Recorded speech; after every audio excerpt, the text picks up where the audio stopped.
What's up, guys? Hey, welcome to the Green Room podcast series. I'm joined today by an absolute rock star educator from North Stafford High School in Virginia. Andi Marra is with us here. Andi, how you doing today? I'm good. How are you? I am doing awesome. And so I've been to North Stafford a couple of times. I Yep. follow you on social media and I'm always just like, oh my gosh, like this lady absolutely rocks it. But then you guys held a virtual pep rally and you've held quite a few of them. But this one the other day that you had, it just worked out perfect timing wise for me to where I was able to catch it. And it just absolutely just blew me away. And so the first thing that I want you to talk about are those virtual pep rallies that you guys have been hosting. What goes into that? Like, what are some tips and some pointers for other schools that want to do something similar? Well, we started out really small back in March with the pandemic. We closed down like everybody else. We went on spring break and then we never came back. We still haven't returned to in-person learning. So a friend of mine, she was a paraprofessional at the time. She's now a PE teacher at North Stafford. We were like, what do we do? Like, we have to do something for these kids. So we got together in my basement, mask on in March in the pandemic, and literally just turned on our webcam, put a like dollar store backdrop up, Amazon backdrop up, really, and went and just like turned on the webcam and went. And so we've evolved. So if you're first starting, we really just started with a Google slide and went live. We use Google. We're a Google school, so we went live through Google Meets and just kind of put together videos and pictures of things the students were doing and blasted it out to our school community, really to highlight all the great stuff our kids were still doing even though they were at home. And then as we got to the fall, we were like, the kids were really excited about them. I started teaching a leadership course, so the kids wanted to be involved and plan and play the games like we normally do. North Stafford's known for like their big pet rallies. So I was like, all right, let's go, guys. One of my students was like, I figured out how to go YouTube live. And I was like, let's rock and roll with it. So the winter pet rally was our first YouTube live one, which is why other people outside of our school community like yourself could watch. And we got together, and it's me, like I said, a friend of mine, Ms. Vavarchek, and one student, and the three of us got together, planned out the slides. We worked with our leadership classes, planned some games, contacted some students and teachers to participate, and the technology end of things, like I don't even touch. And that's a student. It's all ran by a student, which is amazing. And he just gets tech and did that all and was able for us to go YouTube live. And it was a lot of fun. And it was just really taking what the kids are doing and highlighting it for everyone to see and contacting those different departments. So Absolutely. It was so cool. And I'm not going to lie, like I was standing here in my office watching it and I literally had tears running down my face just because people are struggling so bad right now with those yeah, connections and the lack thereof, right? And so to see what you all were able to execute, the recognition and the fun with the games, and you had the choir, yeah, performing, that singing was a song. amazing. Yeah, and there was another student I think that performed. I can't remember if they were playing the guitar from their Hmm. bedroom or something, and like it was just so cool how you were able to shine the spotlight, that recognition, on so many different groups of people through a virtual platform. And so just job well done on that to Thank you you. and to your team. It was absolutely incredible. So you said that you teach a leadership class. In addition to Mhm. that, what else do you do at North Staff? So this is my first year teaching leadership. For the past 2 years, I just taught Algebra 1. So I've been the and one of the Algebra 1 teachers. So I still teach two sections of Algebra 1, which my passion has always been math. So I'm totally a math nerd through and through. So like I love that. And then Dr. Hornick, our principal, was like, "Hey, we really would like to see you, do some stuff with the leadership classes because I've been working very closely with the pet rallies in my past 2 years that I've been there, because I'm also the cheer coach. So with doing varsity cheer, we go hand in hand with pet rallies. So doing that kind of got me in that realm, and then I went to a Renaissance conference. I think right when they got me at North, they took me to one down in Florida, and I was just like, okay, yeah, this is let's do some of this and incorporate it with math. And, now I love my job. That's I always tell people with that Renaissance conference, it only takes once. Like you go to that thing one time and it's just like Yeah. Where has this So been my entire life, right? yeah, I was like, how have I been teaching for 3 years and not known about this? So Exactly, exactly. And so you've talked about some of your pep rallies that are when they're obviously were physical and in person, and they are just insane. You've got the dancing deputy that comes out and yeah, does stuff, he's and like, oh my God, that guy can move. Like, yeah, way better than geez. me. Oh my God. I just watch it and I'm like, God, that guy is smooth. And the kids just go crazy. And that's what's so cool to me. Yeah, it's really like like I said, I started at middle school, so it was really different than coming to high school. And I walked in. The first pep rally at North I ever attended was the one where the deputy came out and danced for the first time. And I was like, what is this? Like, how can I get involved in this? And I was coaching cheer, and my students were just like, Coach Mara, you have to come see this. And I was like, okay, let's see it.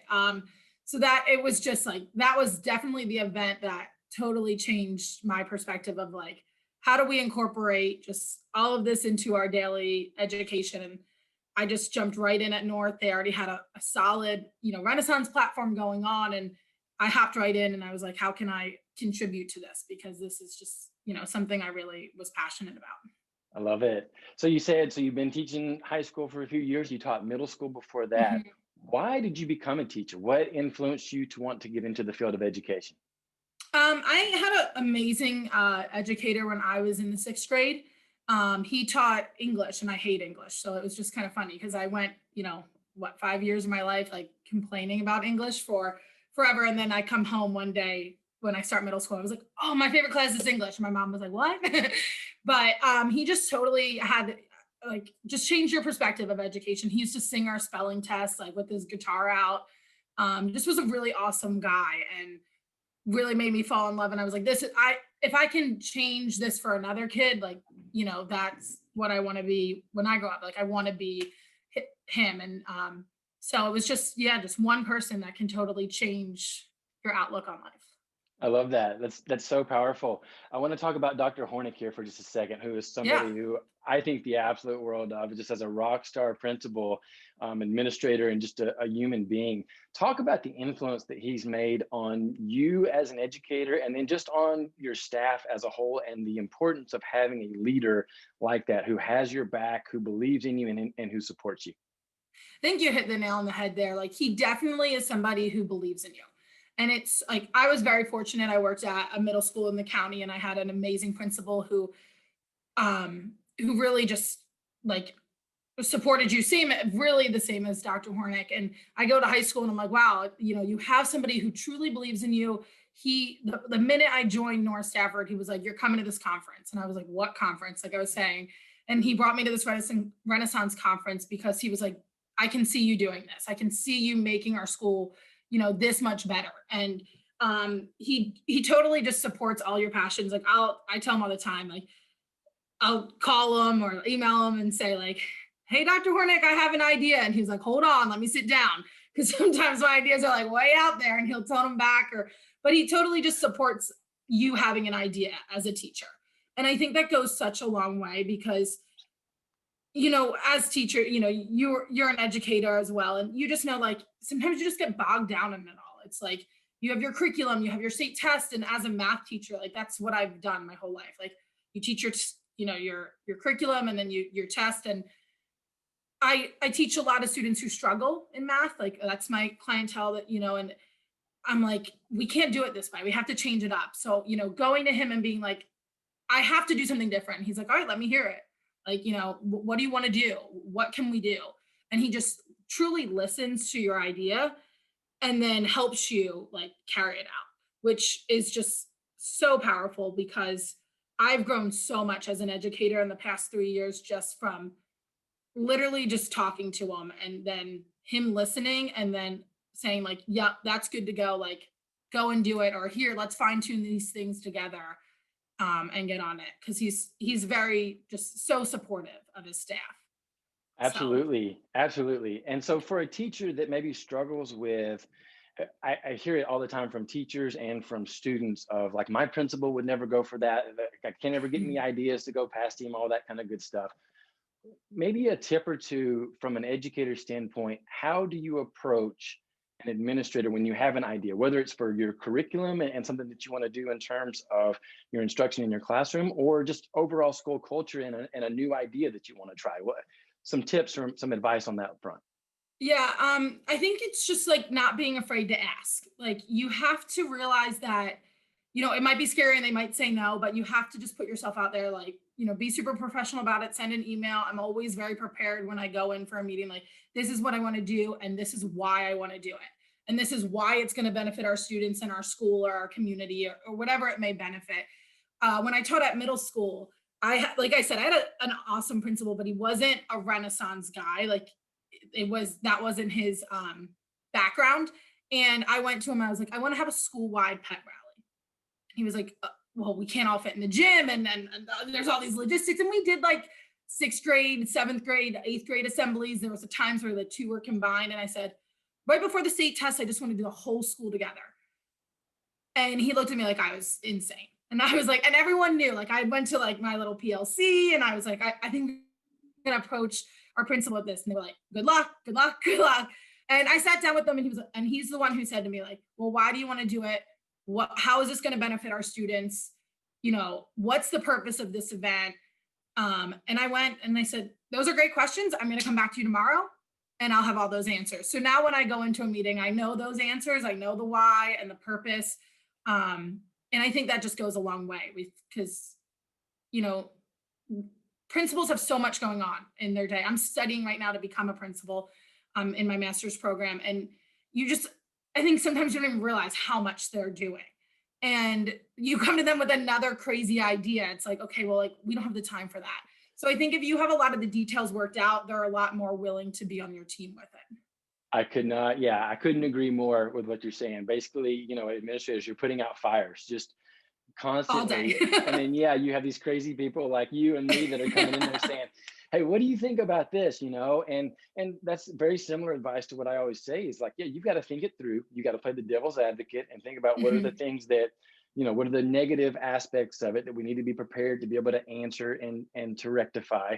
And I would always tell my principal, I don't need you to do anything. I'm not trying to put Yes. anything else on your plate. I just need you to say yes and then let me run. Right. Yeah. And that's Dr. Hornick at first was like, hold on, I don't know, like, let me run through everything. And now he's just like, go for it. Like he now trusts me, but it took time because he doesn't like, when you're first starting, like they don't know who you are, Right. and your ideas could be like one thing, but then it turns out to be something else. So Totally. So let's go back to your classroom and teaching math, which is a subject that, in my experience, most kids either are really good at it or they really struggle with it and they're just like, oh my God, I hate math or whatever. And you said that you work with a lot of the kids that really struggle with it. What are some strategies? What are some, insights into how do you reach those kids and help them to be successful in math? Yeah, for the past, this is my 6th year teaching, and for the most part, I've worked with students who typically struggle, and I think just meeting them at their level, like realizing, like I start the first day off, I'm like, okay, who hates math? Like, let's go, like put it out on the table, and 95% of my class, like hands up, like pick me, I don't like it, and I don't get offended by it, and I think that's really the difference in how we can reach these kids and meet them at their level, like. I know I'm a math nerd and I love my subject, but I realize for kids, like they might not be like academic based kids. They might be more into the arts or the music or, um, we have so many programs at Northlake. They're like, I just want to go down to the auto body shop. I'm like, yeah, okay, I get that. So I think just realizing for kids that like, this might not be their passion and my job isn't to make it their passion, but I do have to teach them. And I tell kids that all the time. Like my job is not for you to walk out of here and be like, I'm the next, finance person or accountant. Like my job is to to teach you this and to teach you to be a better person in problem solving, not just like shove numbers down your throat. So that's how I really start the year of just kind of like understanding their side of their struggles. And then I just go into I'm so fortunate I co-teach most of my classes and we really just break things down and work together. It's such a team effort and working with the students at smaller groups so that they can feel like their voice is heard and their struggle is heard. Because I think the biggest thing is kids, they're struggling. And if they don't feel like they're like, you're validating their struggle, then they're just going to check out pretty early on. So we try to break them into groups as small as possible and just really validate their struggle and say like, no, this is hard. This is challenging, but we're going to work together and we're going to find a solution to your problem and get to that answer together to build their confidence. Absolutely. Yeah, you said so many things there, especially like with the small group type things and really Yeah. breaking that down. And that gets into those foundation of relationships, right? And Hmm. giving them the opportunity to, yeah, to be heard and to feel like somebody sees them and understands that maybe they're not good at math, but man, she's doing everything in her power to put me in a position to be successful, right? And that goes a long way. Just that relationship and that belief, knowing that you believe in them the same way that Dr. Hornick believes in you, Yeah. you And believe it in those definitely kids. trickles down. Like when you have it, like you said, you have a principal that believes in you, like it makes you want to Totally. believe in your students and like get that community aspect. Cause I mean, I have kids that, and I know you have, cause I've listened to your talks that like you show up at their basketball game and they're like, you came? I'm like, oh, of course I come to all the basketball. Like it's no big deal for me, but like to them, it's like the world. Yeah. And, sometimes like I feel like COVID, like with this whole pandemic and like those things being taken away, like those are the relationships like I feel like I'm missing. And the kids like they don't see that you Yeah. show up and it's definitely that's the part I think with educator like I know personally like I'm struggling with Yeah. because the you don't get to see the kids in their like environment. You learn so much about a kid in their environment. When they're at the basketball game and or they're at their concert, like you're like, okay, I got you now. But when they're in your classroom, sometimes they're not as themselves because they're not as comfortable. So Totally, totally. Teaching online has been extremely challenging. It's not something that the vast majority of us were prepared for. Like they don't, there's not a college class on in case there's a pandemic, right? how to teach on Eh, Zoom. yeah, exactly, exactly. And teaching math can be challenging in and of itself. What are a couple of tips, couple of tricks that over the last 9 or 10 months that you figured out that have helped you to be successful over a virtual platform teaching math?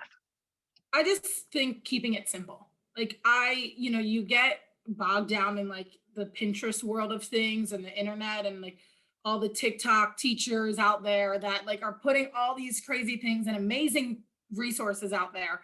But it can be overwhelming for like you as a teacher, but also for you as a student. So I've just, we've built up to more like elaborate things you can say, but like, in the beginning, I just kept it simple. I started my year out by going to every student's house that I taught and dropping them off their own math binder, complete with like open notes that they could kind of follow along in class and keeping like some aspect of non-virtual still in that virtual setting. And I got to meet all of them and just kind of introduce myself and explain a little bit about the class. And that just set the whole year off um, to a good start. And like, so we were out of notes after winter break. So yesterday we have asynchronous Mondays. So I spent the morning driving back around and visiting them all and dropping off their next unit of notes. And they're like, yes. I'm like, I've never, ever seen a kid excited, and I've only been teaching for 6 years, I know that, but excited to receive notes. And when I'm telling you that like 50% of my kids were thrilled, I was like, what is going on? So like they're just appreciating different things. They are appreciating the chance to write things down still and show their work and different things like that. And I'm like, we can't forget the basics. Keeping it simple and keeping the basics involved really helps those kids complete their lessons and learn all the material. So Totally. So let's shift now to your leadership class, which is so cool that you're getting the opportunity to teach that yeah, because like it's just like a natural fit for you. Talk yeah, it's so about exciting. outside of the virtual pep rallies, which you guys are just crushing. What are some other things that you guys have done to help to facilitate connections during this pandemic? Well, first of all, the kids are amazing. Like I started the class like with like content on like how to be a good leader and qualities of a good leader and personality, and they were like, no, we need to like we need to plan a spirit week and we need to plan a recognition day and it's coaches appreciation week. And I'm like, okay, well, let's get all this stuff going. So we had to like put some things aside. So the things that they've really started and things that we've kept up is they love doing appreciation videos. That's something that we've just really started and kept going throughout the pandemic. So each National Appreciation Day or week, we'll make a video tribute to coaches or teachers or cafeteria workers, or we did a custodial video, a paraprofessional video. And the kids get really into those and make signs or make little thank you videos, and they love to, we mesh them together, put some music to them. So that's been a lot of fun. And, just kind of keeping faces to names, because a lot of the kids know we have custodial workers, but they're not in the building to see them. And so it's kind of been really fun to do that. We've also continued our High Five Fridays, which has been I'm not the only leadership teacher. Miss Verholland has a section, and that's kind of been a little competition between our classes. So every other Friday, one of our classes makes the High Five Friday video, and they do a little cheesy, they have the high five hands, or now we're using our pets and our siblings to high five. And so that's been a lot of fun, and we dress up in themes. So, and they've reached out to other students and got not just leadership kids involved, but different clubs and organizations. We did our virtual honors cafe this semester, which was a lot of fun to recognize the students in the A and B honor roll, our pet rallies and spirit weeks. And there's probably some other things that I'm just not thinking of now, but yeah, like I said, but most of it all is student driven. They have an idea, and I just help facilitate how we're going to make it happen. Yeah, awesome. Like I said, you guys crush it. Even before the pandemic, you were crushing it. But just to watch all the cool stuff that you posted on social media, like the videos with the high fives, and I can't remember, one of them was throwing the ball to, you would throw it, and then somebody else comes on the screen or something, and I was just like, man, you guys have it going on. Yeah, we met today about our next one, and the kids were like, what if we toss our sibling? And I was like, whoa, okay, hold on. I got a little brother. I'm like, oh, let's pause on throwing our sibling across the screen. So they were like, okay, what about a hobby? And I was like, a hobby works better. That'll work. Yeah. Oh my gosh. So let's talk more about leadership, and in particular your leadership. You said you're working on your master's degree to get into administration. That's a question that teachers ask all the time of, how do I know I'm thinking about becoming an administrator, but I'm not sure if I want to do it. How do I know if I want to make that leap? What convinced you to want to go down this road? If you would have asked me at the beginning of my career, I would have said I never would go into administration. And then I started working for Dr. Hornick, and I saw that administration's not just data and being the bad guy all the time, in lack of better words, but obviously you still have that piece. You still have to look at data. You still have to look at your school, but he focuses more on the Renaissance piece and rewarding kids and recognizing his staff, recognizing his students, being just such a presence in the school. And I'm like, that to me is just making such a difference, and not just my life as an educator, my coworkers' lives, but really in our students' lives. I can't tell you how many kids that I talk to that are like, you know what, I miss Dr. Hornick, not being in school, and how's he doing? And I'm like, that's really awesome for a kid, a high school kid nonetheless, to care about their principal. And I just thought, that's something I'd love to do and go into, and be not just a principal that but that really just takes that Renaissance philosophy and really just embodies it within the school. So not anytime soon, but something in the future. Yeah, well, it's one of those things, you never know when those opportunities are going to present themselves. But yeah, again, it's all about putting yourself in that position to be successful, which is what you're doing right now. So how much school do you have left? This is the last semester. I start my internship on Monday with Dr. Hornick. So it will sure be a busy spring, but it will be really interesting, because we should start back hybrid in February. So it will be such great experience to see how that's going to play out and all the protocols are going to go. And then if all goes well, I graduate in May. Oh, that is awesome. Well, congratulations on that. That's big time. So we've talked about all these million things that you have going on at school, but what do you enjoy doing in your own spare time, in your personal time? What fills your tank? Really coaching. I miss coaching so much. We haven't had any sports in in Stafford County yet. So usually by now I'm well into the basketball season, and we just finished comp season. So I will say the pandemic was a little rough at first, because I just devote so much of my time. You can ask my girls, I love coaching. So cheer's been my life for years. So not to have that has been a little rough, but I've learned to have personal time and free time. I did a lot of puzzles and like went for a lot of walks. And I'm like, whoa, what, people get home from work before like 8 o'clock at night. Like, what do you do with yourselves? Watch some TV, like learn some new shows, like watch movies that everyone would make fun of me before for never seeing.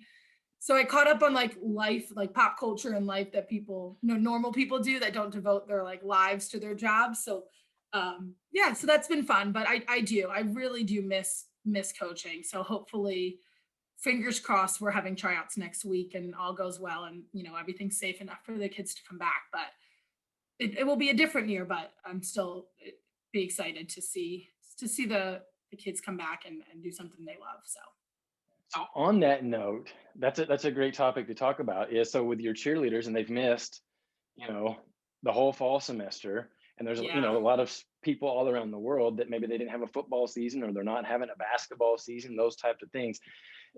And I can't remember who it was that said this. I want to say it was Mike Wolf, who works on the yearbook staff with Jostens, but he said, even though we don't have a basketball season, we still have a basketball team and we still have basketball players, right?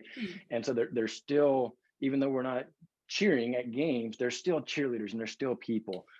What have you done to help those individuals on that cheer team just to maintain some positivity, a positive outlook, and like that the world isn't ending? Yeah, I will say as a coach, like that has been like my biggest struggle, because when we stopped, we just had our banquet. So we just finished our season and, graduated our seniors, which I'm so glad we had the opportunity to do. But we were a month out from tryouts. So, we're getting ready, we're conditioning for our season. So right now it's so difficult because we have a lot of, interest in cheer, but we don't have a defined team yet.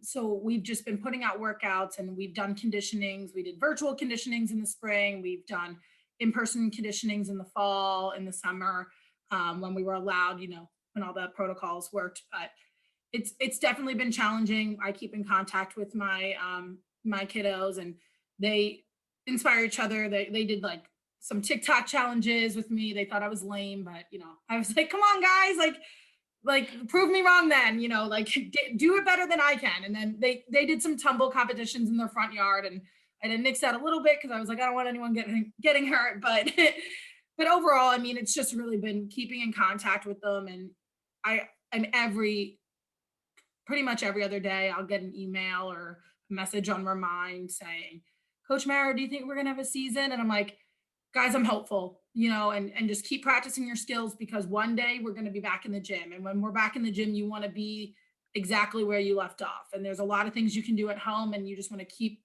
practicing your skills. And for the most part, my athletes are, and they're excited and they're ready to be back in the gym. But they're also, they understand though too.